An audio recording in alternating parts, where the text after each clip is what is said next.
You do not rise to the level of your dreams. You rise to the level of your belief. And if belief is weak, everything collapses. Talent will not save you. Motivation will not save you. Waiting will not save you. The moment you stop doubting your own voice, your own value, and your own ability, everything changes. This is not about pretending. This is not about hype. This is about building a belief so strong that fear becomes irrelevant, excuses become useless, and failure becomes temporary. You must believe in yourself, because without that, nothing else will hold. Chapter 1. Stop waiting to feel ready. Listen carefully. Readiness is not a feeling. Readiness is a decision. That is the first truth. That is the line that separates the people who change their lives from the people who keep rehearsing their excuses. You have a choice. You can keep waiting for the perfect mood, the perfect moment, the perfect level of confidence, or you can move now. You can start now. You can build while you are still uncertain. That is the key. Most people live as if readiness will arrive one day like a miracle. They tell themselves, when I feel more prepared, I will begin. When I know enough, I will begin. When I have more confidence, I will begin. No, that is the trap. That is the delay. That is the quiet way fear keeps control. You do not become ready first and then act. You act first, and readiness is built through action. Start first, confidence follows. That is the pattern. That is the rule. That is how growth works in the real world. Look at athletes. They do not wake up one day suddenly equipped with certainty in every muscle. They train before they feel strong. They run before they feel fast. They compete before they feel safe. They miss shots. They lose rounds. They get corrected. Then they improve. Then they sharpen. Then they rise. Look at entrepreneurs. They do not launch with total clarity. They start with an idea, a risk, and a willingness to be judged. They make mistakes in public. They learn in real time. They adapt under pressure. The market does not reward hesitation. The market rewards movement. Look at creators. They do not begin perfect. Their first work is often rough. Their first voice is often shaky. Their first attempt is often overlooked. But they keep going. They keep posting, they keep producing, they keep refining, and because they moved before they felt ready, they become the kind of person who can no longer be ignored. That is the difference. The waiting mind always asks for one more thing before action, one more course, one more day, one more opinion, one more sign. But life does not move because you feel safe. Life moves because you decide to engage it. You have a choice. You can let fear choose your timing, or you can take back the clock. Because fear loves delay. Fear loves uncertainty. Fear says not yet. Fear says later. Fear says maybe after you are better. But better does not come from waiting. Better comes from repetition. Better comes from exposure. Better comes from showing up when your hands are still shaking. That is the key. Readiness is not the absence of nerves. Readiness is the willingness to move with nerves.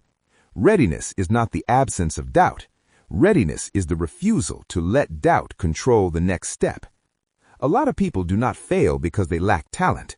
They fail because they cannot tolerate being a beginner. They want the authority before the effort. They want the result before the repetition. They want the respect before the risk. But there is no shortcut for that. You do not get the crown before the climb. So, what must you do? You must lower the fantasy and raise the discipline. Stop asking, am I ready? Start asking, what is the next useful action? That question changes everything. It moves you from emotion to execution. It moves you from hesitation to movement. It moves you from fantasy to proof. And proof is what builds self-belief. Not compliments, not hype, not wishful thinking. Proof. Proof says, I said I would do it, and I did it. Proof says, I was afraid, and I still showed up. Proof says, I did not feel ready, but I moved anyway. That is how confidence is earned. You have a choice.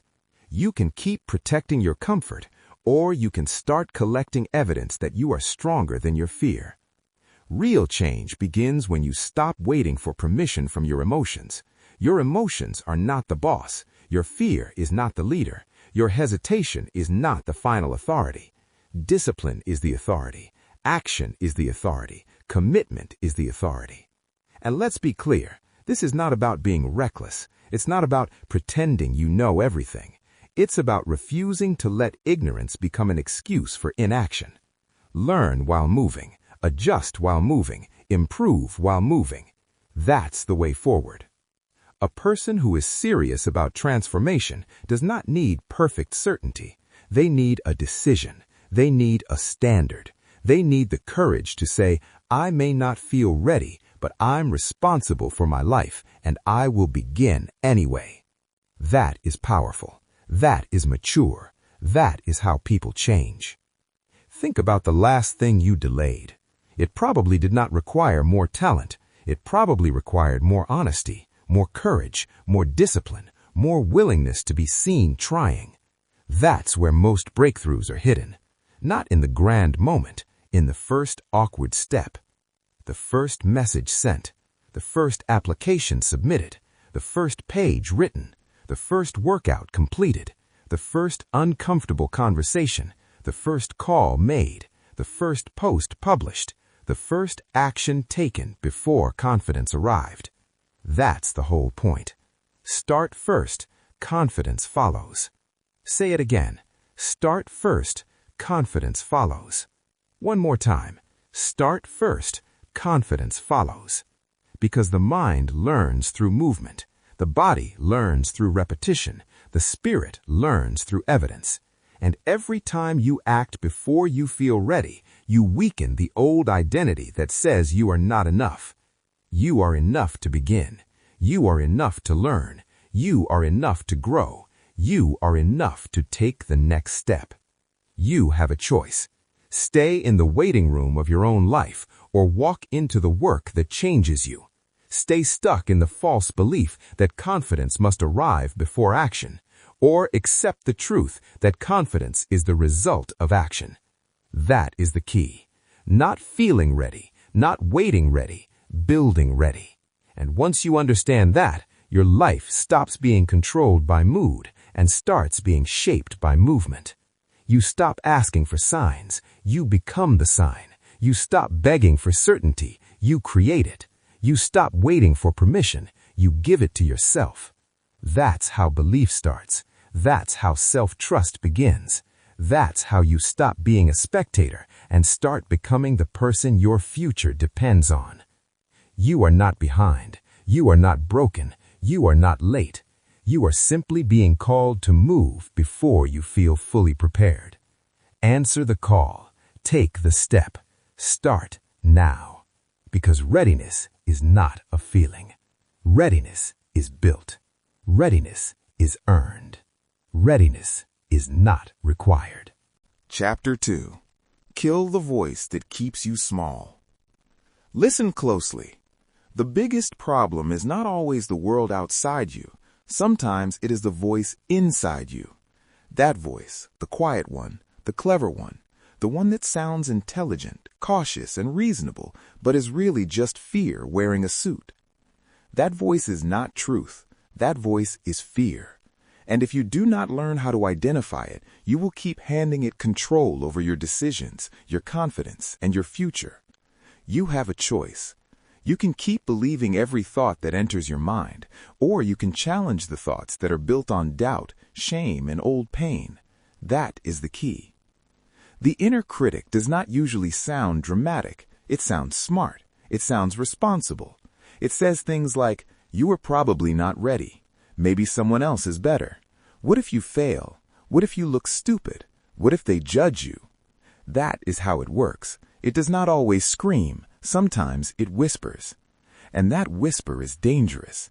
Because a whisper repeated every day becomes a belief, and a belief repeated long enough becomes a life. That is why so many people stay small, not because they lack ability, not because they lack opportunity, but because they keep obeying the lie. Do not obey the lie. That is the rule. That is the line. That is the discipline. When the inner critic says, stay quiet, it is protecting comfort, not destiny. When it says, do not apply, it is protecting ego, not purpose. When it says, do not speak up, it is protecting fear, not growth. When it says, do not try unless you can do it perfectly, it is trying to keep you trapped in inaction. And that is how opportunity dies. Think about how many moments were lost because of one small internal sentence, a chance to speak in a meeting, a chance to send the message, a chance to launch the project, a chance to ask for the role, a chance to walk into the room and own your place there. But the voice stepped in first. It said, sit down, and you listened. That is the cost. Not one dramatic disaster, not one giant failure, just a series of small retreats, a series of quiet no's, a series of moments where confidence was needed and self-doubt took the wheel. You have a choice. You can keep shrinking to fit the fear, or you can start expanding your response. That is where transformation begins, not by eliminating fear, by refusing to let fear interpret everything. The inner critic loves overthinking because overthinking delays action. It gives you the illusion of control while stealing your momentum. You do not need more mental noise. You need clarity. You need movement. You need discipline. It is not about overthinking. It is about discipline. Say that again. It is not about overthinking. It is about discipline. Because discipline interrupts the spiral. Discipline says enough. Discipline says pick a direction. Discipline says do the next correct thing. Discipline does not negotiate with panic. Discipline does not ask the fear for approval. Discipline moves anyway. That is the key. Look at missed opportunities. They rarely begin with a lack of talent. They begin with a delay. Someone sits on a decision too long. Someone rewrites the message 10 times and never sends it. Someone prepares for the conversation but never has it. Someone is invited into visibility and then disappears because the inner critic says, you are not enough. That voice is not truth. That voice is fear. And fear always wants more time because time creates excuses. Time creates distance. Time creates a gap between what you know and what you do. The longer you wait, the louder the lie gets. So here's what must happen. You must start naming the voice. Do not let it stay vague. Do not say, I just feel bad. Identify it. Is it saying you are behind? Is it saying you are not qualified? Is it saying everyone else is better? Is it saying your past disqualifies you? Is it saying your first attempt must be flawless or it's worthless? That is the enemy. Not the mistake, not the learning curve, not the imperfection. The lie that says imperfection means failure. It does not. You need to replace the critic with instruction, not emotion, instruction. When the voice says, you will fail, answer, then I will learn. When the voice says, you are not enough, answer, I will grow through action. When the voice says, you will be judged, answer, judgment is not my master. When the voice says, stay small, answer, no, I am building. That is how you fight back. Not by begging the fear to leave, by speaking a stronger truth. You have a choice. Keep feeding the liar or start feeding the builder. Keep rehearsing self-doubt or start rehearsing courage, because what you repeat becomes what you live. That is why small behaviors matter. If your inner critic is strongest in the morning, start your day with movement. If it's strongest before work, prepare the night before. If it shows up when you're alone, reduce the noise, reduce the scrolling, reduce the empty input. Train your attention, guard your mind, build routines that don't leave room for the old voice to run wild. That is practical, that is real, that is how change happens. You don't defeat self-sabotage by wishing harder, you defeat it by changing your response. The old response was hesitation, the new response is action. The old response was hiding. The new response is exposure. The old response was maybe later. The new response is do it now. That is the key. And let's be honest, the inner critic often pretends to be protection. It says it's trying to keep you safe, But safe is not the same as alive. Safe can become a prison. Safe can become stagnation. Safe can become a life where nothing terrible happens and nothing great happens either. That is not the goal. The goal is not to avoid discomfort. The goal is to build a stronger self through discomfort. You must learn to let the critic speak without letting it lead. That changes everything. It means when doubt comes, you don't panic. When shame comes, you don't surrender. When insecurity comes, you don't shrink. You observe it, you name it, then you move past it. You do not need to become perfectly fearless. You need to become harder to stop. That is the difference. The world does not reward the person with the least fear. The world rewards the person who keeps moving while fear is present, the person who can hear the lie and still act, the person who can feel uncertain and still commit. That is how confidence grows. That is how identity changes. That is how belief becomes real. So today, stop giving that voice your full attention.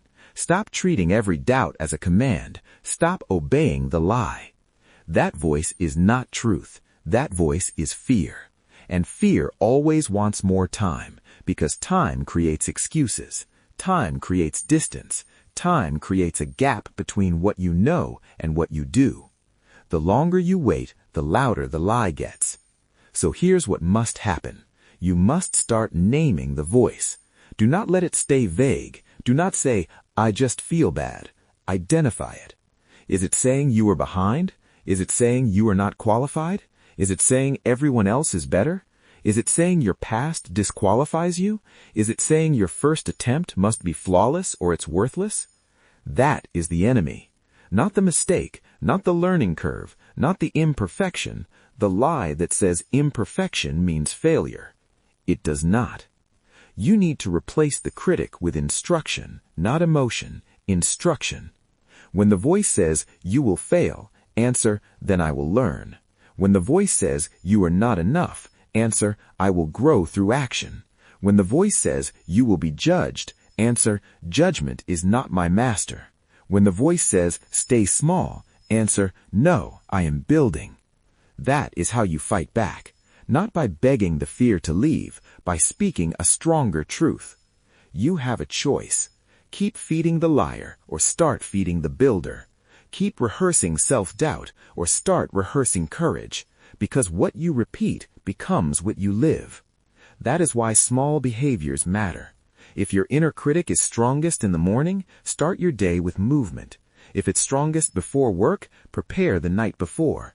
If it shows up when you're alone, reduce the noise, reduce the scrolling, reduce the empty input.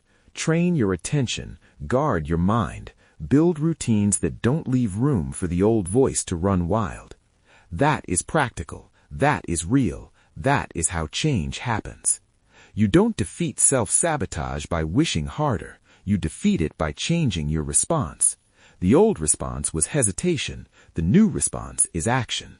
The old response was hiding. The new response is exposure. The old response was maybe later. The new response is do it now. That is the key. And let's be honest, the inner critic often pretends to be protection.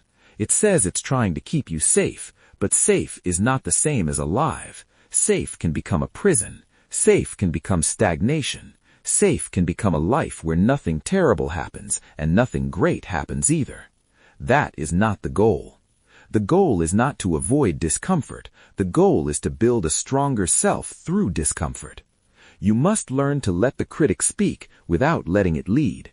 That changes everything. It means when doubt comes, you don't panic. When shame comes, you don't surrender. When insecurity comes, you don't shrink. You observe it, you name it, then you move past it. You do not need to become perfectly fearless. You need to become harder to stop. That is the difference. Chapter 3. Stop seeking permission to be great. Listen carefully. One of the fastest ways to destroy your future is to keep asking other people for emotional authorization, for permission, for approval, for a nod, for a signal that says, yes, now you may begin. That mindset is poison. It weakens identity. It delays growth. It hands your life to the opinions of people who are not living it. You do not need permission to begin. That is the truth. That is the line. That is the standard. If you keep waiting for family approval, social validation, or public praise before you move, you will remain stuck in a life that belongs to everyone except you. You have a choice. You can keep performing for applause, or you can start building a life that does not depend on approval to exist. That is the key. Most people do not realize how deep this trap runs. They think they are being careful. They think they are being respectful. They think they are being wise. But underneath all that, there is a quiet hunger for approval that keeps them frozen. What will they say?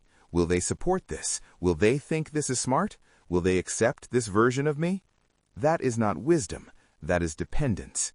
And dependence kills momentum. Because every time you ask the crowd whether your dream is valid, you are giving away the authority that was supposed to belong to you. Every time you wait for a parent, a friend, a partner, a colleague, or a group of strangers to say, "Go ahead," you teach yourself that your own judgment is not enough. That is dangerous. Your life is not up for voting. Say it again. Your life is not up for voting. It does not matter how many people do not understand your vision. It does not matter how many people laugh at your beginning. It does not matter how many people think you should stay where you are, because that is where they can predict you. Predictability is comfortable for other people. Growth is personal. Growth often looks strange at first. Growth often sounds unreasonable before it looks impressive. That is the part people do not like to hear. Many great lives were delayed not by lack of talent, but by the need to be accepted first. A person wants to start the business, but family members say it's risky, so they stop. A person wants to change careers, but friends say it makes no sense, so they freeze. A person wants to post, speak, write, build, lead, or create, but they are waiting for applause before they commit, so they remain invisible. That is the cost of external approval. It makes you live by committee, and committees are slow. Committees dilute vision. Committees ask too many questions from too little courage. They will always prefer what is familiar over what is transformative. So if you keep bringing your life to the wrong table for approval, do not be surprised when your growth gets delayed. You do not need permission to begin. You need conviction. That is the difference. Conviction says this matters. Conviction says this is mine to build. Conviction says I may not have everyone's support, but I have a direction. Approval says, tell me who I am. Conviction says I will decide who I become. That is the key. And let's be honest, the need for approval often disguises itself as humility, but true humility does not mean shrinking your purpose to make other people comfortable. True humility means telling the truth about your responsibility. It means accepting that your life is yours to build, not theirs to validate. It is not about being liked, it is about being disciplined. That is the truth. Say it again. It is not about being liked, it is about being disciplined. Because discipline keeps moving after applause disappears. Discipline keeps building when nobody comments. Discipline keeps showing up when nobody claps. Discipline proves that the work is real even when the world is silent. That silence matters, because many people only know how to act when they are being watched. They need a crowd to feel alive. They need praise to feel valuable. They need admiration to feel capable. But that kind of confidence is fragile. The moment the praise stops, the confidence collapses. That is not confidence. That is dependency with good lighting. You need a stronger center than that. You need a center built on self-trust, on action, on private discipline, on the decision to move even when nobody is validating the movement. That is how you become steady. That is how you become dangerous in the best way. Not reckless, not loud, steady, focused, unshaken. Look at people who kept waiting for approval and lost years doing it. They had ideas, but no courage to disappoint people. They had gifts, but no willingness to be misunderstood. They had instincts, but no backbone to trust them. So they waited. And while they waited, time moved, opportunity moved, their life moved without them. That must stop. You have a choice. You can keep asking the world to bless what you already know in your spirit, or you can accept that your path does not require universal agreement. Not everyone will understand, not everyone will support, not everyone will celebrate, and that's fine. They're not supposed to. Your job is not to win a popularity contest. Your job is to become the person who doesn't need one. That is why emotional authorization is so costly. It makes your confidence unstable. One compliment lifts you. One criticism drops you. One person's approval gives you energy. One person's rejection steals it. That is not freedom. That is emotional slavery. Break that cycle. Stop checking the crowd for clues. Stop letting other people's comfort determine your courage. Stop asking whether you are allowed to be excellent. You are allowed. You are allowed to build. You are allowed to improve. You are allowed to speak. You are allowed to start. You are allowed to change. You are allowed to become more than the version of you that other people have already labeled. That is the key. Because when you understand that your life is not up for voting, you begin to move differently. You stop negotiating with fear. You stop editing your dreams to fit small minds. You stop treating silence like rejection. You stop waiting for applause before action. You move because the work matters. You move because the vision matters. You move because your future matters. And yes, some people will not like that. Good. Some people are only comfortable when you remain predictable. Some people only respect you when you stay within the box they built. But you are not here to be managed. You are here to build. That is the standard. You do not need permission to begin. Say it again. You do not need permission to begin. Start there. Repeat it until it becomes louder than the opinions around you. Repeat it until the old need for approval begins to weaken. Repeat it until your identity stops depending on how many people cheer. Because greatness doesn't ask the room for permission. Greatness takes responsibility. Greatness commits. Greatness moves. And once you stop asking for approval, you free up all that energy that was being wasted on performance. You can put it into discipline, into craft, into consistency, into results. That's where transformation lives. Not in being understood, in being committed. Not in being applauded, in being disciplined. Not in being voted on, in becoming undeniable. That is the work. And once you stop seeking permission to be great, the next battle becomes clear. It is not enough to believe in yourself for one moment. You must prove that belief through consistency, through promises kept, through the daily evidence that you can trust yourself. That's where self-belief becomes real. You have rejected the approval trap. Now it's time to build trust from the inside out. Chapter 4. Build trust through small promises. Listen carefully. Self-belief is not magic. It is not a mood. It is not a moment of inspiration. Self-belief is structural.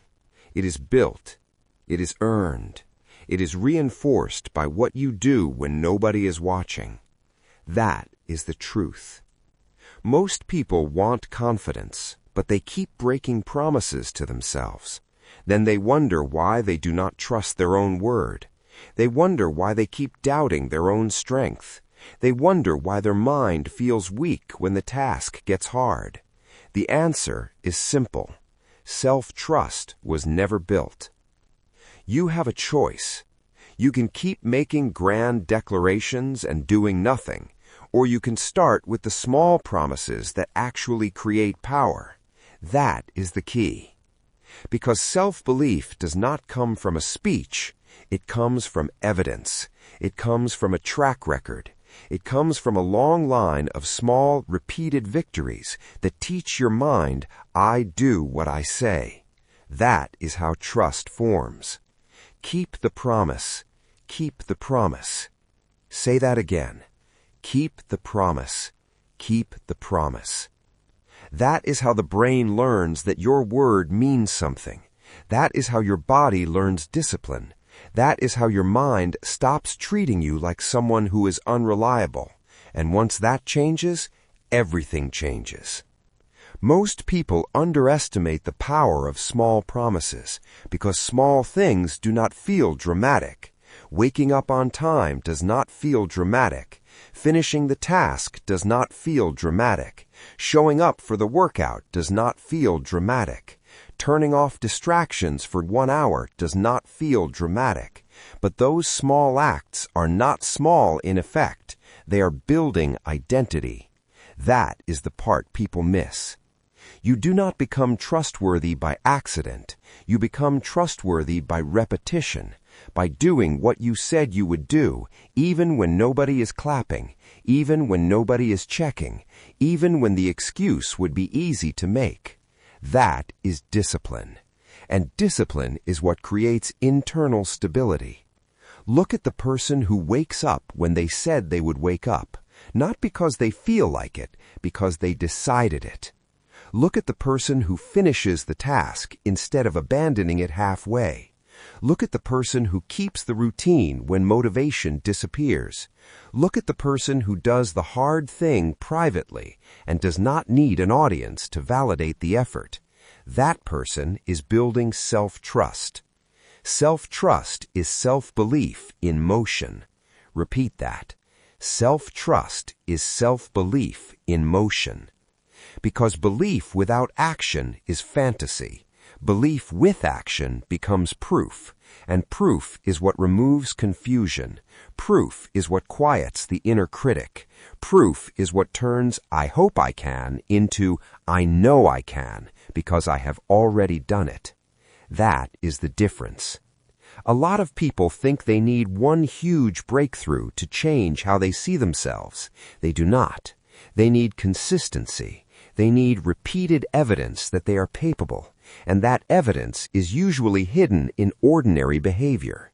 Wake up when you said you would wake up. Do the work when you said you would do the work. Keep the appointment. Keep the routine. Finish the sentence. Finish the project. Finish the day with integrity. That is how strength is built. You have a choice. You can keep living like your own promises do not matter, or you can start treating them like contracts with your future. That is the standard. That is the shift. That is the transformation. Because every broken promise sends a message to your subconscious. It says, we do not really mean what we say. Every kept promise sends a different message. It says, we can be trusted. And once enough of those messages stack up, your identity starts to change. This is why people who are inconsistent often feel disconnected from themselves. They say one thing, do another, and then wonder why they feel weak. They are not weak because they lack dreams. They feel weak because they do not trust the person making the decisions. Fix that. Start smaller than your ego wants. Start with what is possible. Start with what is clear. Start with one promise, then another, then another. Build a record. Build a pattern. Build a life that can stand on its own evidence. It is not about inspiration. It is about discipline. Say that again. It is not about inspiration. It is about discipline. Because inspiration is unstable. Discipline is stable. Inspiration comes and goes. Discipline stays. Inspiration feels good. Discipline gets the job done. Inspiration may open the door, but discipline walks through it and keeps moving. Do not confuse the two. The person who only acts when motivated remains fragile. The person who acts because of a standard becomes dangerous in the best possible way. They become dependable. They become steady. They become the kind of person who can handle more because they have already proven they can handle less. That's how growth works. The small promises matter because they train you for the bigger ones. If you can't keep a promise to yourself for 10 minutes, you'll struggle to keep one for 10 months. If you can't stay consistent for 1 day, you'll struggle to stay consistent for 1 year. It all starts in the small moments. It all starts when the temptation to quit is tiny and you choose not to. That choice matters. And let's be honest, Most people are failing because the task is impossible. They are failing because they keep escaping discomfort. They keep postponing effort. They keep protecting their mood. But your mood is not the standard. Your commitment is the standard. You need routines that remove the negotiation. Wake up at the same time. Set the next task before the day starts. Work in focused blocks. Keep your word.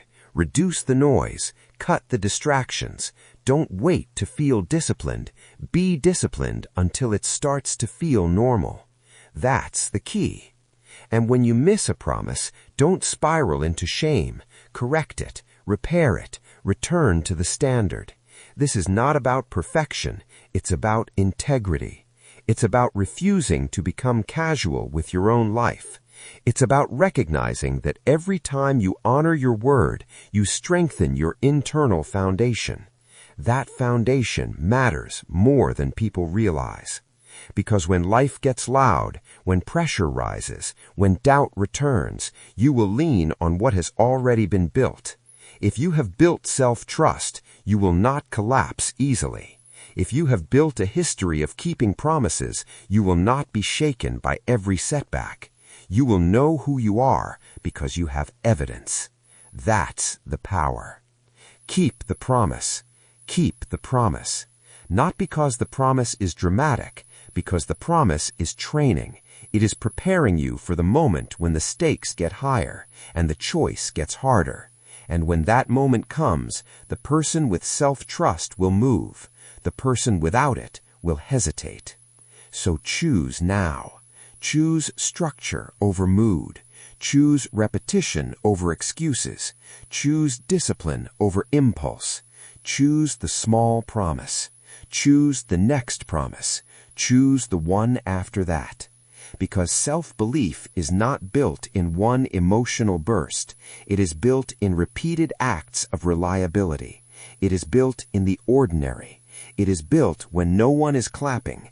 It is built when nobody sees the sacrifice. That's why your private life matters. That's why your routines matter.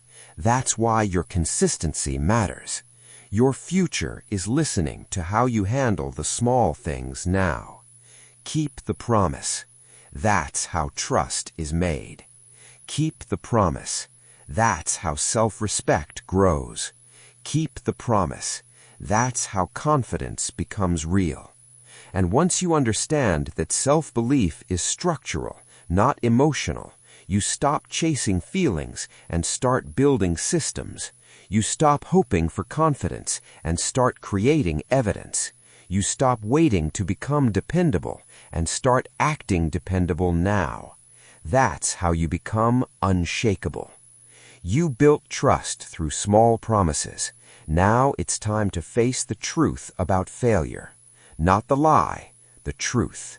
Chapter 5. Fail without collapsing. Listen carefully.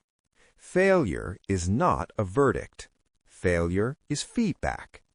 That is the truth most people never learn early enough. They treat one mistake like a sentence, one bad result like an identity, one closed door like the end of their future. But that is emotional weakness, not reality. You have a choice. You can let failure define you, or you can let failure inform you. That is the key. Because failure does not tell you that you are finished. It tells you that something needs to change. That is all. A failed launch does not mean you're incapable. A rejected application does not mean you're unworthy. A broken plan does not mean your vision was fake. A setback does not mean your life is over. It means the process revealed something. It exposed a weakness. It pointed to a gap. It showed you where to improve. Fail, learn, adjust, move. Say it again. Fail, learn, adjust, move. That is the rhythm of growth. That is the rhythm of winners. That is the rhythm of people who do not collapse every time life pushes back. Most people are not afraid of failure itself. They're afraid of what failure will mean about them. That is where the damage happens. The mistake becomes personal. The outcome becomes identity. The result becomes a label. And once that happens, the person stops asking, "What did this teach me?" and starts asking, "What does this say about me?" That question is poison, because one loss is not your life. One more time, one loss is not your life. You need that truth in your bones. You need it in your habits. You need it in your reactions, because life is full of missed attempts, incorrect turns, and unfinished drafts. That is normal. That is how progress looks before it becomes visible. The problem is not the failure. The problem is the collapse that follows failure. That collapse is where people lose momentum. They stop showing up. They stop trying. They start over-explaining. They start hiding. They start shrinking. They take a setback and turn it into a permanent identity. But you do not have to do that. You have a choice. You can collapse or you can correct. That is the decision. Think about a failed launch. Maybe the product did not sell. Maybe the response was weaker than expected. Maybe the timing was wrong. Maybe the message did not land. That does not mean stop forever. It means review the numbers, review the offer, review the audience, review the presentation, learn what actually happened, then improve. That is discipline. Think about a rejected application. Maybe the role was not a fit. Maybe the competition was stronger. Maybe the timing was off. That does not mean your worth was rejected. It means the outcome was not in your favor this time. That is all. Learn from the process. Strengthen the next attempt. Move again. That is resilience. Think about broken plans. The schedule changes. The opportunity shifts. The path becomes messy. Now what? Panic? No. Adjust. Reorganize. Redefine the next step. Life is not ruined because the first design changed. Some of the best outcomes come from plans that broke at the right time, forcing a better direction. That is the hidden gift of failure. It reveals what comfort hides. It reveals whether your confidence was built on outcome or on identity. If your confidence disappears every time something goes wrong, then your confidence was never rooted deeply enough. But if your confidence remains because you know who you are and what you are building, then failure becomes a tool instead of a threat. That is the difference. And let us be honest, many people are addicted to looking successful, but they are not willing to become strong. They want the applause without the process. They want the result without the repetition. They want the win without the wounds. But life does not work that way. Growth requires impact. Growth requires correction. Growth requires the willingness to be humbled and remain committed. That is the key. You do not separate your value from your outcome by pretending results don't matter. You separate them by understanding that results are information, not identity. Read that again. Results are information, not identity. That means when something fails, you do not say, "I am a failure." You say, "This attempt failed." That small shift changes everything. It keeps your mind clean. It keeps your energy focused. It keeps your future open. Because once you stop making the mistake personal, you can actually fix the mistake. That is how improvement happens. The person who collapses after one setback wastes time on shame. The person who learns from the setback gains wisdom. The person who learns from enough setbacks becomes dangerous in the best way. They understand the terrain. They understand the cost. They understand how to move with less fantasy and more skill. That is what failure is for, not to destroy you, to develop you. Fail, learn, adjust, move. That has to become your language, not fail, freeze, and fantasize, not fail, hide, and hope, not fail, blame, and break down. Fail, learn, adjust, move. You have a choice. Stay loyal to embarrassment or become loyal to growth. That's the real question, because embarrassment makes you protect your ego. Growth makes you protect your future. Embarrassment says, don't try again because someone might remember the loss. Growth says, try again because your life is bigger than memory. Embarrassment says, stop so you don't look foolish. Growth says, continue so you don't remain small. That's the battle, and the stronger side wins only when you decide it will. Failure also teaches emotional maturity. It teaches you to stop depending on perfect conditions. It teaches you to stop expecting constant applause. It teaches you to endure friction without quitting. It teaches you how to keep your face steady when the result is not what you wanted. That skill matters in every area of life, in business, in relationships, in career, in creation, in discipline, in self-respect. Because the person who cannot survive a setback cannot sustain a mission. The mission will always be interrupted by reality. The question is not whether pressure will come. The question is whether pressure will reveal strength or panic. Build strength. That is the work. When a setback comes, do not ask, why is this happening to me? Ask, what is this teaching me? That question shifts your posture. It turns pain into instruction. It turns disappointment into direction. It turns chaos into a lesson. That is the key. You do not need to enjoy failure. You need to use it. You do not need to celebrate the loss. You need to extract the lesson. You do not need to pretend it feels good. You need to refuse to waste it. Because wasted pain is tragedy. Used pain becomes power. Used pain becomes wisdom. Used pain becomes clarity. Used pain becomes the edge that the next attempt needed. That is why the strong do not fear losing. They fear wasting the loss. They fear repeating the same mistake without learning. They fear staying the same after being corrected. They fear ignoring the feedback. Do not be that person. Take the hit. Review the damage. Adjust the strategy. Move forward. One loss is not your life. One more time, one loss is not your life. The moment you accept that, fear loses a major weapon. It can no longer convince you that every stumble is a collapse.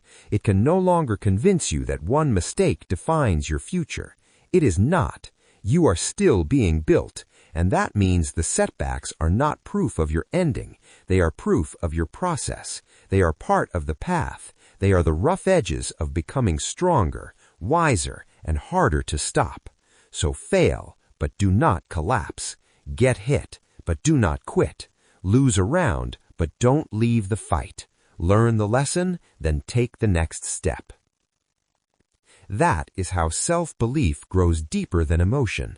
That is how confidence survives pressure. That is how a person becomes unshakable. You have learned that failure is feedback, not a funeral. Now the next challenge is even more dangerous. Comparison, the silent thief that makes you doubt your timing, your value, and your pace. Chapter 6. Stop comparing your beginning to someone else's middle. Listen carefully. Comparison is one of the fastest ways to destroy confidence. Not because the other person is doing something wrong, but because you are looking at their progress through the wrong lens. You are comparing your beginning to someone else's middle. That is not insight. That is self-inflicted confusion. That is a shortcut to discouragement. That is a weapon against your own growth. You have a choice. You can watch other people's results and feel smaller, or you can stay focused on your own assignment and build. That is the key. Most people do not even realize how often they're doing it. They open social media and instantly start measuring their life against highlight reels. A person posts the win, the trip, the launch, the applause, the promotion, the body, the relationship, the money, the milestone, and suddenly your mind starts whispering, why not you? Why are you behind? Why are they moving faster? That voice is a liar. Different timeline, different path, different race, Say it again. Different timeline, different path, different race. Because what you're seeing is not the full story. You're seeing the visible result, not the invisible repetition. You're seeing the stage, not the years behind it. You're seeing the applause, not the lonely work that made the applause possible. You're seeing the outcome, not the discipline that produced it. That matters. Visible success is often the result of invisible repetition. That is the truth comparison hides. It makes the finish line look instant. It makes the process look easy. It makes your own beginning look inferior. But beginnings are supposed to look unfinished. Beginnings are supposed to be awkward. Beginnings are supposed to be quiet. A beginning is not evidence of weakness. It is evidence that the journey has started. Do not let shame enter because someone else is further ahead. They may be further ahead in this season. That does not make them superior. It does not make you behind in any meaningful sense. It just means their chapter started earlier, or their path looks different, or their process had different conditions. That is life. That is reality. That is why comparison is such a bad teacher. It lies by flattening context. Think about the person who has been working for years before you ever noticed. Think about the person who failed privately, learned privately, improved privately, and only then became visible. Think about the creator who posted for 2 years before anyone cared. Think about the entrepreneur who had a dozen bad ideas before the one that worked. Think about the athlete who trained in silence while nobody clapped. You did not see the beginning. You only saw the middle. That is the danger. Social media makes it worse because it turns progress into performance. It turns life into a constant broadcast. It encourages people to compare their private struggle to someone else's public presentation. That is unfair to your mind. That is unfair to your process. That is unfair to your growth. Stay in your lane and build. Say it again. Stay in your lane and build.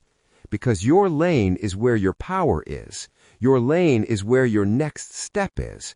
Your lane is where your discipline matters. Your lane is where your evidence will come from. The moment you leave your lane to monitor everyone else's pace, your attention leaks, your energy leaks, your focus leaks. And without focus, even strong people become unstable. You have a choice. You can spend your time studying other people's movement, or you can invest that time into your own momentum. That is the decision. That is the discipline. That is the difference between progress and mental drift. Comparison also creates fake urgency. It convinces you that you are late when you are not late. It convinces you that you are behind when you are exactly where your process requires you to be. It convinces you that because someone else is advancing fast, your own path must be wrong. No, fast is not always better. Visible is not always deeper. Loud is not always strong. That is the key. The strongest growth often happens where nobody is applauding. The most important seasons are often hidden. The root grows before the fruit appears. That is how life works. That is how skill develops. That is how identity changes. You must respect the unseen season. Respect it. Do not insult your own beginning because somebody else is already displaying their middle. Do not do that to yourself. A lot of people feel pressure because they think progress should look dramatic. They think if they aren't moving like everyone else, then something is wrong. But different lives move at different speeds for different reasons, different responsibilities, different opportunities, different starting points, different access, different support, different mistakes, different lessons, different wounds, different timing, different timeline, different path, different race. That truth will save you if you let it. When you stop comparing, you begin to see clearly. You see what needs to be built. You see what needs to be fixed. You see what needs to be strengthened. You stop wasting energy on envy and start applying energy to work, And work is where confidence comes from, not comparison. Work, not envy. Work, not watching. Work, not measuring your worth by someone else's highlight. Work. That is how self-belief grows, through evidence, through repetition, through the quiet proof that you are moving, improving, and becoming stronger than you were yesterday. If somebody else is succeeding, let it inspire discipline, not insecurity. Let it show you what is possible, not what is lacking. Let it remind you that growth exists, not that your life is failing. That is a mature mind. That is a disciplined mind. That is a mind that understands the difference between admiration and self-abandonment. Because that is what comparison often becomes, self-abandonment. You leave your own assignment to stare at somebody else's progress. You leave your own lane to chase emotional reactions to someone else's life. You leave your own work unfinished while your attention feeds on the image of someone else's results. That is expensive. That is exhausting. That is pointless. Stay in your lane and build. Build your skill. Build your routine. Build your confidence. Build your body. Build your craft. Build your business. Build your habits. Build your life.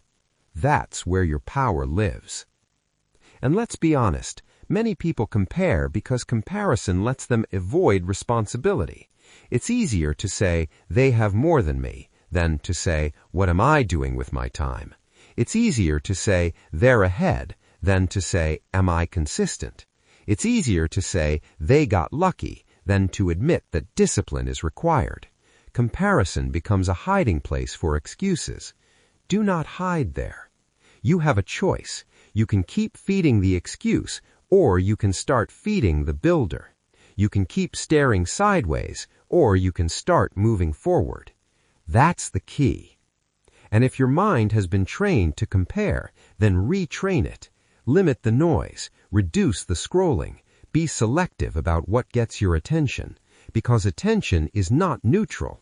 Attention shapes belief. If you keep giving your attention to everyone else's progress, you'll start doubting your own pace. Protect your attention like it matters, because it does. A disciplined life is not just about working hard, it's also about refusing to let distractions steal your standard. Comparison is a distraction, a serious one, a silent one, a dangerous one. It makes you forget what season you're in. It makes you forget what you're building. It makes you forget that your responsibility is not to keep pace with strangers. Your responsibility is to keep faith with your own process. That's the real work. Keep faith with the process, not with the illusion, not with the performance, not with the crowd, with the process. Because the process is where the real you is being formed. And if you keep honoring the process, the results will come in their time. They may not look like someone else's. They may not arrive when someone else expected, but they will be yours, earned, stable, real. That's worth imitation. Different timeline, different path, different race.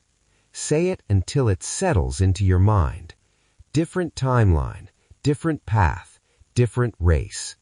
Now stay in your lane and build. That's the assignment. That's the standard. That's the way out of insecurity and into strength. Because the moment you stop comparing your beginning to someone else's middle, you reclaim your energy, you reclaim your clarity, you reclaim your power. And once you reclaim your power, your self-belief can finally breathe. You don't need to outpace everyone. You need to outgrow your old limits. That's the mission. And once you understand that, your focus shifts from other people's progress to your own becoming. That's where real confidence begins, not in watching. Chapter 7. Act like the person you are becoming. Listen carefully. Identity is not built by emotion first. Identity is built by behavior first. That is the truth. Most people wait to feel like the new version of themselves before they act like the new version of themselves. That is backwards.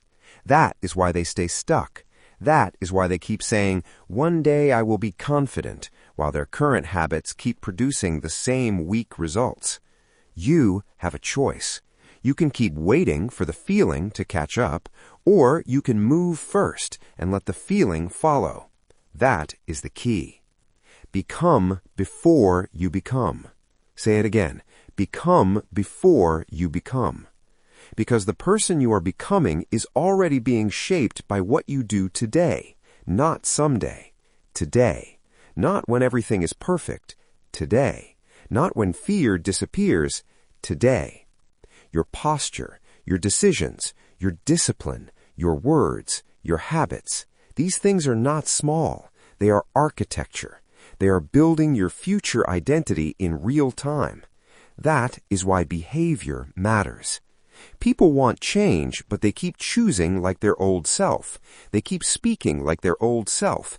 They keep reacting like their old self. They keep moving like the person who is still unsure, still apologizing, still shrinking, still asking for permission, and then they wonder why their life does not feel different. The answer is simple.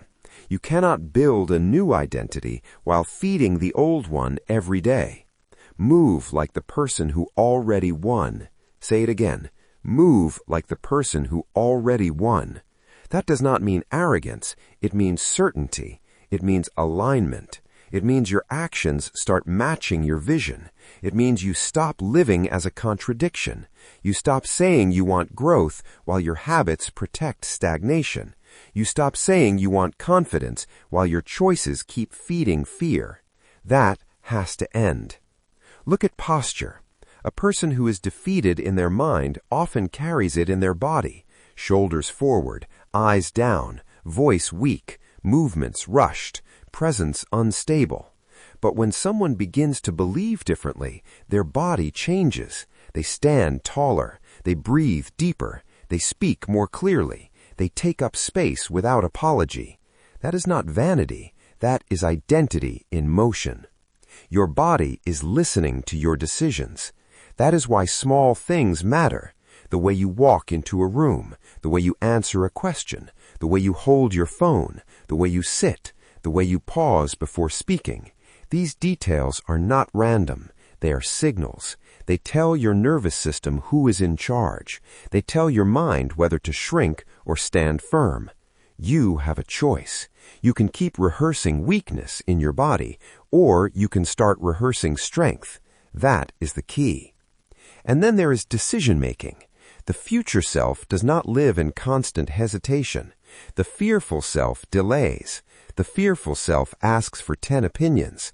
The fearful self over-explains every choice. The future self decides. The future self evaluates, commits, and moves, not because there is no risk, because there is no time to waste on endless indecision. That is what growth looks like. It becomes easier when you stop asking, "What if I fail?" and start asking, "What would the stronger version of me choose right now?" That question cuts through the noise. It removes the drama. It removes the excuse. It forces alignment. Would the stronger version of you keep making the same weak choice? Would the stronger version of you keep tolerating the same distractions? Would the stronger version of you keep avoiding the hard conversation, the hard task, the hard correction? No. And that's the standard.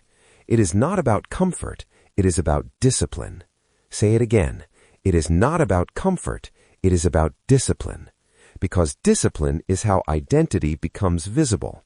Discipline is how the future self gets a body. Discipline is how the dream becomes a pattern instead of a fantasy. If you want a stronger self, you must feed stronger behavior every day, not occasionally, every day. That means doing the thing before the mood arrives. That means speaking with clarity before confidence fully settles. That means showing up like the person who already knows they belong there. That means your choices begin to reflect belief instead of fear. And yes, that feels uncomfortable at first. Good. Discomfort is proof you are leaving the old identity behind. A lot of people want transformation without transition. They want to jump from insecure to powerful without the awkward middle. But the middle is where the work happens. The middle is where you practice being the future self before it feels natural. The middle is where your discipline proves whether your belief is real. That is the test. Not what you say in private, what you do when the moment arrives. Not what you post, what you practice. Not what you imagine, what you repeat. Because repetition creates identity. Say it clearly. Repetition creates identity. The person who keeps showing up becomes the person who believes they can show up. The person who keeps keeping promises becomes the person who trusts their own word. The person who keeps making bold, aligned decisions becomes the person who no longer needs to beg for confidence. Confidence grows from evidence. Evidence grows from behavior. Behavior grows from identity. That is the sequence. Become before you become. That is how it works. You do not wait for the future self to magically appear. You begin acting from that future self now. Speak like the person who has already stopped doubting. Move like the person who has already stopped hiding. Choose like the person who has already decided that fear will not run the show. This is practical. If the future self is disciplined, set the alarm and get up when it rings. If the future self is focused, remove the distraction before it starts. If the future self is decisive, stop rechecking the same decision over and over. If the future self is calm, stop feeding chaos into your mind. If the future self is consistent, finish what you start.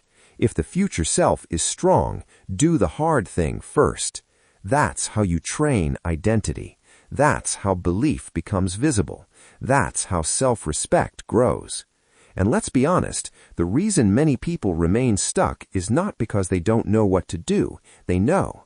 They know exactly what the next step is. They know what they need to stop. They know what they need to build. They know what has to change. The problem is not knowledge. The problem is identity. They keep acting like the old self and then expecting new results. No, new results require new behavior. You have a choice. Stay loyal to the old version of you or start proving loyalty to the person you are becoming. That is the key. And if you keep choosing the future self, your confidence will begin to harden. It will stop being fragile. It will stop depending on the day. It will stop rising and falling with every comment, every mood, every setback. Why? Because it will be built on action, and action is stronger than emotion. Move like the person who already won, not because everything is easy, because you are committed.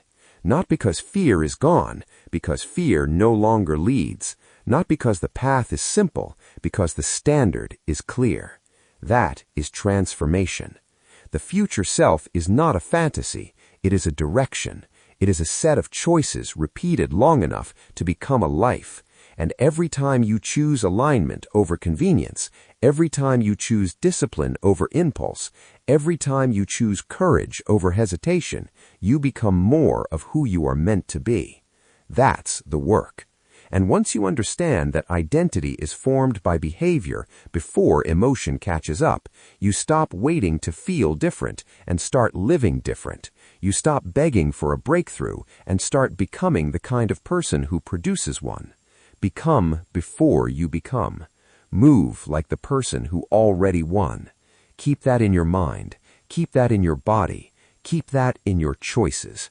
Because the life you want is not waiting for the old version of you. It is waiting for the version that moves with certainty. You have stepped into the future self. Now the next battle is about what enters your mind. Because weak inputs create weak belief. Chapter 8.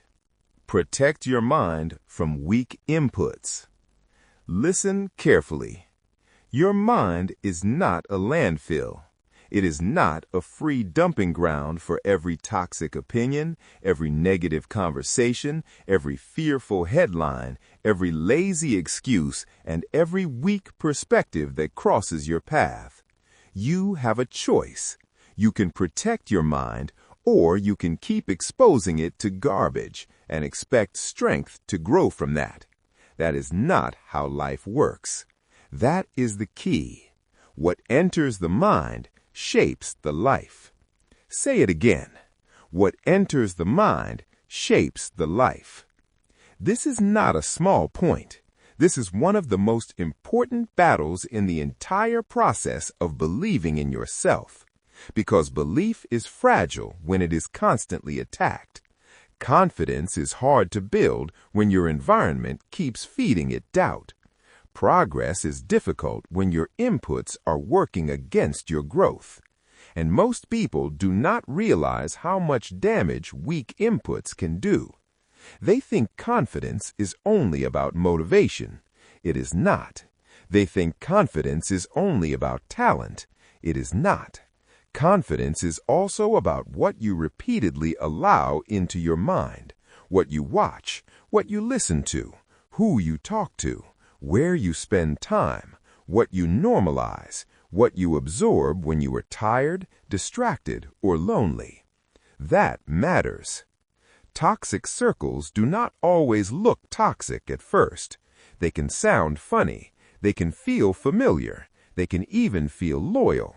But if every conversation is sarcasm, gossip, complaint, ridicule, and defeat, then your mind is being trained to expect weakness. If every gathering feeds cynicism, then your belief system starts to rot from the inside. Guard the gate. Say it again. Guard the gate, because your life is entered through your attention, and if you are careless with attention, you become careless with belief. Think about doom scrolling, endless bad news, endless comparison, endless noise, endless opinions. People absorb this stuff for hours and then wonder why they feel anxious, hopeless, and distracted. Of course you feel drained. Your mind has been under attack all day. You have been feeding it fear disguised as information. That is not neutral. That is shaping you. A person cannot keep drinking from poisoned wells and expect clean strength to rise inside them. Repetition matters. Exposure matters. Frequency matters. The mind becomes familiar with whatever it sees the most. So if the most repeated message is "nothing ever works," then your expectations begin to shrink. If the most repeated message is "nobody can be trusted," then your relationships begin to close. If the most repeated message is "try less, hope more, complain often," then your discipline weakens. That is how confidence dies slowly, not in one moment, in many small ones. That is why you must become selective, not paranoid, selective. There is a difference. You do not need to cut off the entire world, but you do need to decide what gets access to your inner world. Not every voice deserves a seat. Not every opinion deserves a response. Not every criticism deserves your attention. Not every person is qualified to shape your mindset. You have a choice. Let weak inputs shape your thinking, or start filtering aggressively for what strengthens your future. That is the decision. And let us be honest, some people are addicted to criticism because criticism feels intelligent. They think if they are always pointing out what is wrong, they are being realistic. But constant criticism without constructive direction is just mental corrosion. It does not build, it breaks. The same is true for gossip. Gossip keeps the mind focused on other people's flaws, other people's mistakes, other people's drama. It trains you to live outside of your own responsibility. It distracts you from your path while feeding the illusion that you are informed. You are not becoming wise, you are becoming noisy. That must stop. What enters the mind shapes the life. If you let your environment keep speaking defeat, then defeat starts sounding normal. If your friends always mock ambition, then ambition starts feeling strange. If your conversations are always small, then your thinking becomes small. If your atmosphere is always lazy, negative, and careless, then your standards will sink to match it. Environment matters. Conversation matters. Content matters. That is why serious people are protective. They know that belief is not only built in private reflection, it is also shaped by atmosphere. They know that if they want stronger thinking, they need stronger inputs. If they want sharper discipline, they need cleaner noise. If they want better outcomes, they need a better diet for the mind. Guard the gate. Not sometimes, consistently. Guard the gate. Guard the gate when you wake up. Guard the gate when you are bored. Guard the gate when you are discouraged. Guard the gate when you are tempted to scroll mindlessly. Guard the gate when you are surrounded by people who speak like failure is inevitable. Guard the gate, because the mind will always drift toward what it consumes most. That is why practical boundaries matter. Reduce the time spent on content that triggers comparison and fear. Unfollow voices that constantly shrink your expectations. Limit conversations that only drain you. Create spaces where your mind can breathe and rebuild. Choose books, messages, people, and routines that reinforce growth, not weakness. This is not about living in denial. It's about living with intention. A strong life requires a strong filter. A strong filter protects focus. Focus protects discipline. Discipline protects belief. That is the chain. And once that chain is intact, your confidence begins to recover. Look at the person who is always around negativity. They start speaking negatively. They start expecting the worst. They start doubting easy things. They start becoming the kind of person who cannot see opportunity because their mind has been trained to see threat everywhere. That is not personality. That is conditioning. And conditioning can be changed, but only if you decide to change what comes in. You have a choice. Keep letting the environment speak louder than your vision, or become deliberate about what you allow near your mind. That is the key, because the point is not to become isolated.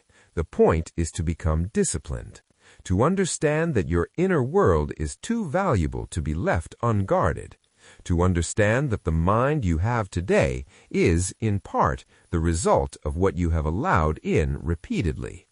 So now ask better questions.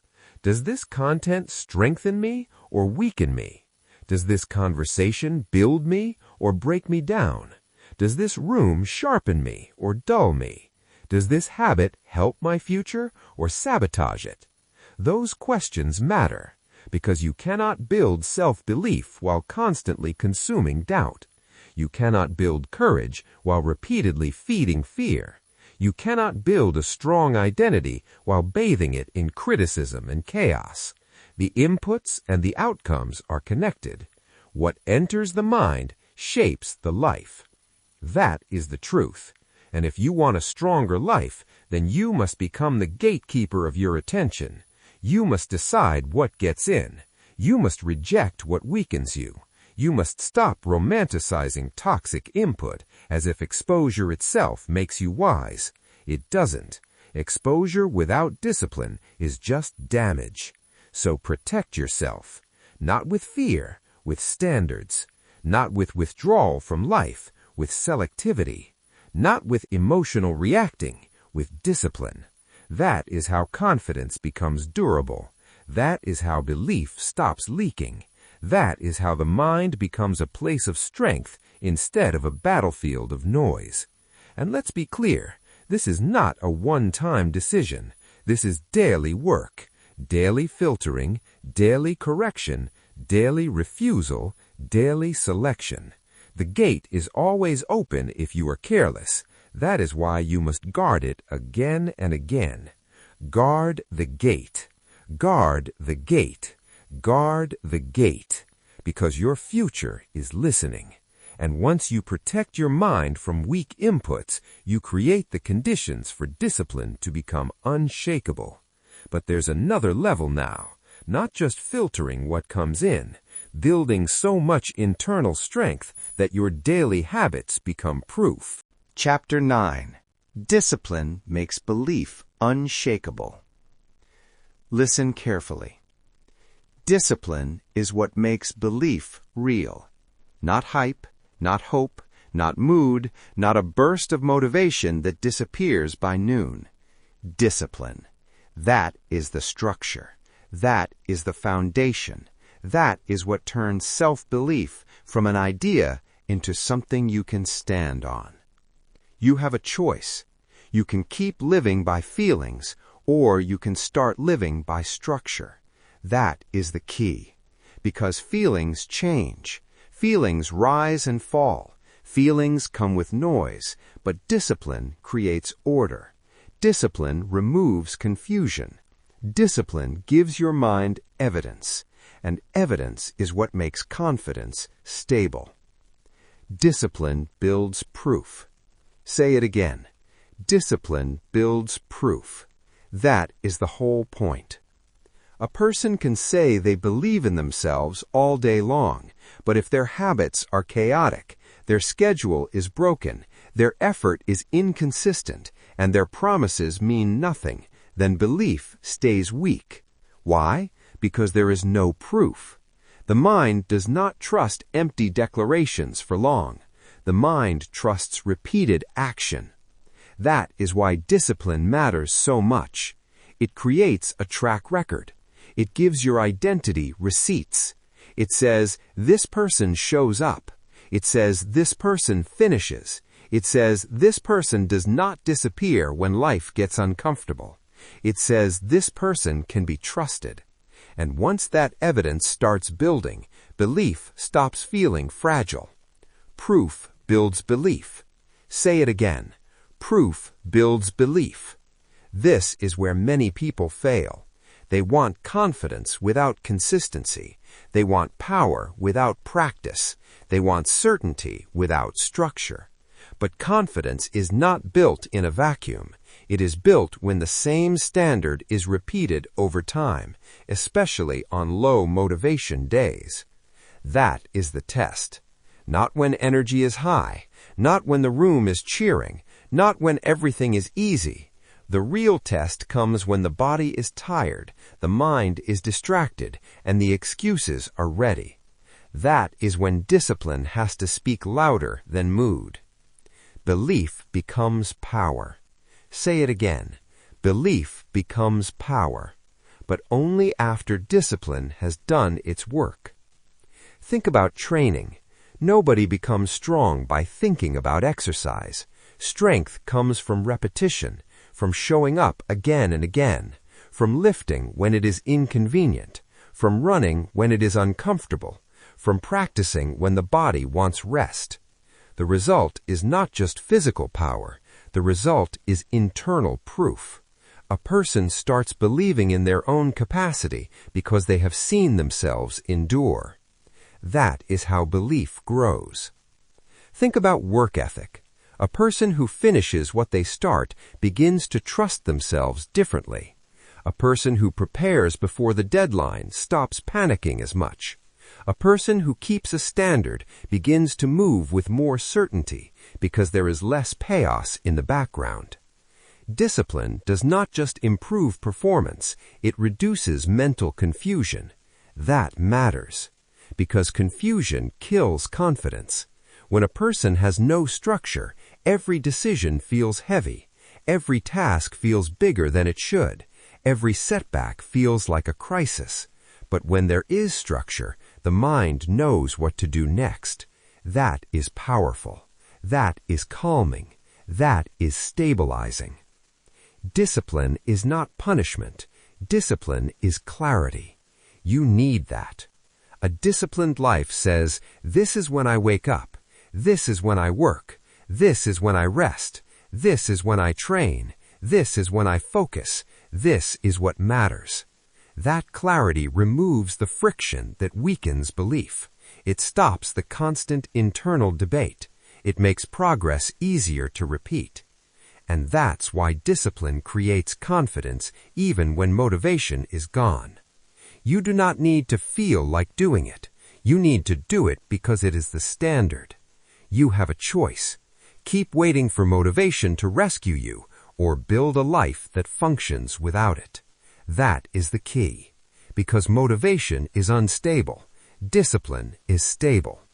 Motivation may start the fire, but discipline keeps it burning. Motivation may create excitement, but discipline creates outcomes. That is the difference. Many people admire discipline from a distance, but avoid it up close. They want the benefits without the structure. They want the results without the routine. They want the evidence without the repetition. But self-belief does not mature in chaos. It matures in consistency. Consistency says, I can count on myself. That sentence changes a life. A person who can count on themselves does not panic as easily. They don't break down over every setback. They don't need constant reassurance. They don't need every day to feel inspiring. They know what kind of person they are becoming because they have seen the evidence accumulate. That is how identity becomes strong. Discipline also protects against self-betrayal. Every time a person says they will do something and then does not do it, the mind takes note. Every broken promise weakens trust. Every kept promise strengthens it. That's why small disciplines matter so much. They are not small in effect, they are foundational. Wake up when you said you would wake up. Start when you said you would start. Finish when you said you would finish. Train when you said you would train. Do the task when nobody is watching. Do the hard thing even when nobody will know. That is where trust is built. That is where the future is shaped. That is where belief becomes unshakable. Discipline builds proof. Proof builds belief. Belief becomes power. Keep that sequence in your mind. Keep it in your body. Keep it in your decisions. Because the person who is disciplined becomes harder to shake, harder to distract, harder to derail. Their confidence is not based on fantasy. It is based on the work. And the work always wins in the long run. That's the truth. So choose the structure. Choose the repetition. Choose the standard. Choose to do what weakens excuses and strengthens identity. Because if discipline is strong, belief becomes strong. If belief becomes strong, action becomes easier. If action becomes easier, the life begins to change. That is the path. That is the process. That is the power. You have built discipline into proof. Now comes the final test of identity. Doubt will still speak, but it no longer gets the final word. Chapter 10. Decide that doubt no longer leads. Listen carefully. Doubt will not disappear. That is the truth most people avoid. They think the goal is to eliminate doubt completely. They think one day they will wake up fearless, certain, unshaken, and then they will finally move at full power. No, that day does not come. Doubt will speak. Fear will show up. Uncertainty will knock. That is part of being human. But here is the shift. Doubt can speak, but doubt does not decide. That is the line. That is the turning point. That is where everything you have built becomes real. You have a choice. You can keep letting doubt sit in the driver's seat, or you can move it to the passenger side and take control of your own life. That is the key. Because the problem was never that doubt exists. The problem was that doubt was leading your decisions. That ends now. Belief leads now. Say it again. Belief leads now. This is not about pretending doubt is gone. This is about refusing to let doubt make the final call. It is about understanding that doubt is a voice, not an authority. It is noise, not direction. It is a reaction, not a command. You must treat it that way. Think about how many decisions were delayed because of doubt. The call that was never made, the opportunity that was never taken, the idea that was never launched, the conversation that was avoided, the risk that was postponed. Not because you lacked ability, but because doubt convinced you to wait. That is the cost of letting doubt lead. And now you know better. You have built discipline. You have built self-trust. You have learned how to act before you feel ready. You have learned how to ignore the inner critic. You have learned how to stop seeking permission. You have learned how to protect your mind. You have learned how to stay in your lane. You have learned how to build identity through behavior. So now the question is simple. Will you let doubt override everything you have built, or will you decide that belief leads now? That is the decision. Because this is where many people fall apart. They do the work, they gain momentum, they build some confidence, then doubt returns at a higher level. It says, "Are you sure you can handle this? Are you sure this will work? What if this is too big?" And if they are not disciplined, they step back again. Not this time. You have a choice. Choose action over hesitation. Choose courage over comfort. Choose commitment over emotional instability. That is the standard now. Doubt can speak, but doubt does not decide. That phrase must become your reflex. When the opportunity appears and doubt whispers wait, you answer with action. When the challenge grows and doubt whispers you are not ready, you answer with movement. When the risk increases and doubt whispers stay safe, you answer with commitment. That is how leadership over your own life is established. Because leadership is not the absence of fear. Leadership is the refusal to let fear dictate behavior. That is the key. Most people misunderstand confidence. They think confident people never doubt. Wrong. Confident people hear doubt and still move. They do not let the presence of doubt cancel the presence of purpose. They do not let emotion override discipline. They do not let temporary fear destroy long-term vision. That is power. Belief leads now. Say it again. Belief leads now. This is where your identity locks in. This is where everything becomes consistent. No more back and forth. No more negotiating with hesitation. No more asking fear for permission. Decisions are now made from belief. Actions are now taken from belief. Standards are now enforced by belief. And belief is not just a feeling. It is a decision repeated. It is a commitment enforced. It is a standard lived. That is what makes it strong. Let us be practical. When you wake up and your mind is noisy, do not ask, "Do I feel like it?" Ask, "What does belief require right now?" Then do that. When a difficult task appears, do not ask, "What if I fail?" Ask, "What does belief do in this moment?" Then act accordingly.